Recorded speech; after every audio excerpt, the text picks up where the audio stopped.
Greetings from Mission Control Houston, and welcome to Space Station Live. It's Tuesday, September 10th, 2013. You're joining us here inside of the International Space Station Flight Control Room, the Johnson Space Center in Houston, Texas. Right now, the Orbit 2 team currently on console watching the systems and the crew of the International Space Station. Right now, they're being led by Flight Director Mike Lammers there on your right, and then right next to him, seated at the Capcom position, is Lucia McCullough, serving as the voice communication link between all of our teams down here on the ground and the astronauts up in space. And those astronauts, the crew of Expedition 36, in their final day as Expedition 36, soon to be Expedition 37, when 3 of those crew members prepare to depart later this evening. The 3 leaving, NASA astronaut Chris Cassidy and Russian cosmonauts Pavel Vinogradov and Alexander Mazurkin, are scheduled to depart the International Space Station later tonight as they bring an end to a little under 6 months on board the International Space Station. The 3 remaining on board, NASA astronaut Karen Nyberg, Russian cosmonaut Fyodor Yurchikhin, and European astronaut Luca Parmitano, will formally become Expedition 37, with Russian cosmonaut Fyodor Yurchikhin taking the role of commander, which he received from Pavel Vinogradov yesterday in a change of command ceremony. But again, 3 of those astronauts spending much of their day readying for that departure.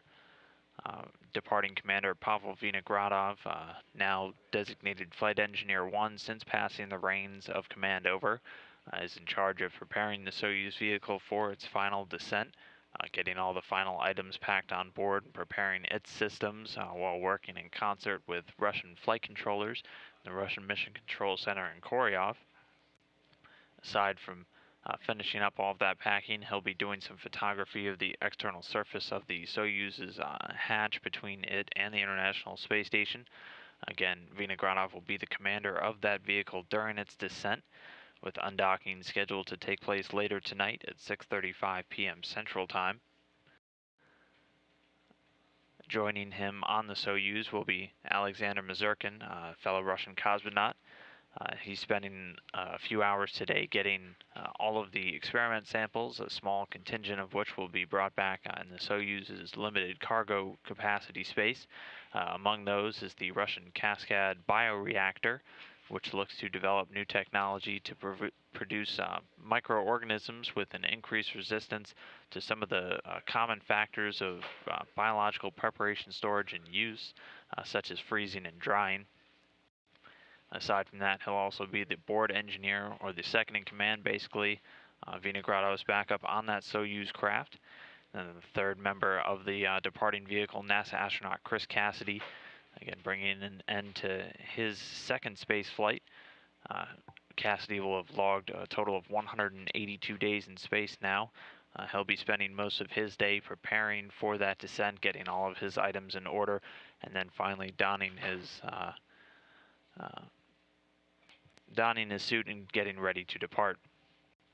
Remaining on board the International Space Station, new commander Fyodor Yurchikhin, who took command of the station yesterday afternoon after the traditional change of command ceremony. He's been tasked with drying out the Russian Orlan EVA suits after they've been undergoing some scheduled maintenance following some successful spacewalks over the summer.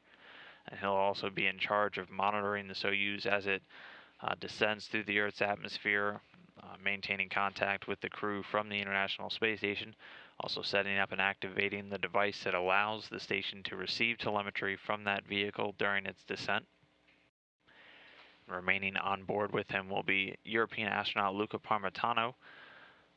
On the docket for him today is continuing some work that he began yesterday, preparing the station's combustion integrated rack for some upcoming experiment work. He'll be installing some alignment guides, which help isolate it from some of the vibration environment of the International Space Station.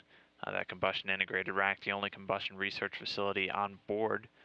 He'll also be transferring some experiment samples over to the Soyuz for return, mainly from the immuno experiment, which looks to study the immune responses in humans during their long-duration space flights.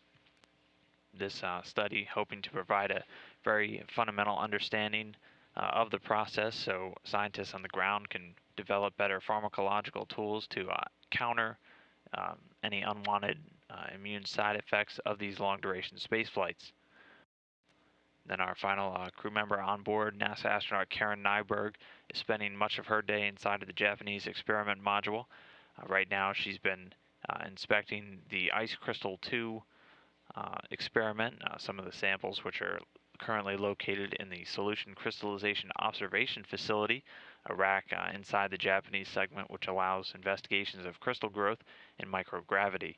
She's also doing some final preparation work for the upcoming Cygnus vehicle, which will be launching to the International Space Station next week in its first demo flight, delivering cargo on behalf of the Orbital Sciences Corporation, fulfilling their final milestones in the Commercial Orbital Transportation Services contract, and bringing a second commercial provider online to resupplying the International Space Station. But for now, all eyes focused on that landing later tonight. Again, undocking scheduled at 6:35 p.m. Central Time. The crew will depart, and we'll be bringing you live coverage throughout. Deorbit burn still targeted at 9:05 p.m. Central, with an eventual landing at 9:58 p.m. Central Time. The crew touching down in Kazakhstan.